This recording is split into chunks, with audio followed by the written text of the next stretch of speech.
D'abord à 6h48 sur Europe 1, les initiatives positives. Bonjour Jean Z. Bonjour Alexandre. Votre rendez-vous des innovations au quotidien. Ce matin, Jean, c'est le vin qui, à son tour, part à la chasse au carbone. Effectivement, mais avec modération, hein, même avec une voiture électrique, c'est toujours pareil. Et pour mener cette vendange de CO2, faut-il encore connaître combien et comment on en produit? C'est ce que propose une start-up montpelliéraine, Wine Pilot by Food Pilot. On aime bien l'anglais dans les start-up, ça c'est clair. Donc Food Pilot, en fait, c'est pour l'agroalimentaire et Wine Pilot, c'est pour le vin.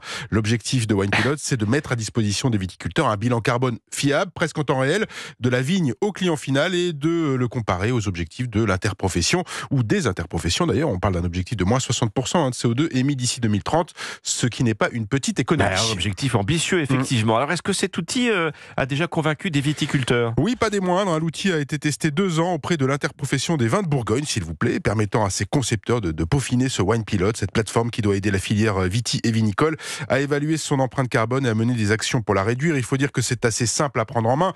Bien sûr, il faut donner des indications sur son exploitation, répondre à beaucoup de questions, mais ça se passe de manière plutôt intuitive et tout cela a été simplifié. C'est vraiment ça l'atout de Wine Pilot. Ils ont tout fait pour réduire cette partie-là, pour ne rebuter personne, en tout cas la personne qui remplit le questionnaire. La simplification, effectivement, c'est le mot d'ordre du moment. Alors, est-ce que ça s'adresse uniquement aux viticulteurs? Alors, viticulteurs, caves coopératives, maisons de négoce, Wine Pilot leur donne en temps réel les données d'émissions carbone, s'adapte au type d'activité des uns et des autres. C'est là où c'est important, mais la plateforme propose aussi des solutions pour réduire et atteindre la neutralité carbone.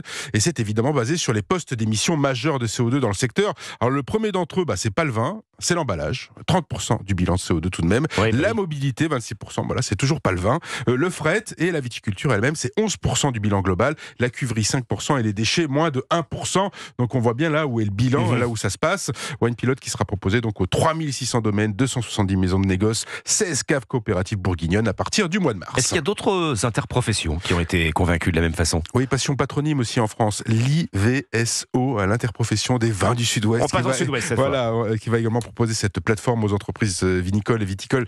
L'Aveyron en tête d'ailleurs. À noter que cette filière est déjà engagée dans cette vendange au CO2 à l'échelle nationale depuis 15 ans. Quelle que soit la région d'ailleurs viticole, les bilans carbone s'améliorent. Wine Pilot qui propose donc d'être plus ambitieux encore et d'aller vers cette neutralité carbone. Merci Jean Z. Merci à vous. Les initiatives positives sur Europe 1.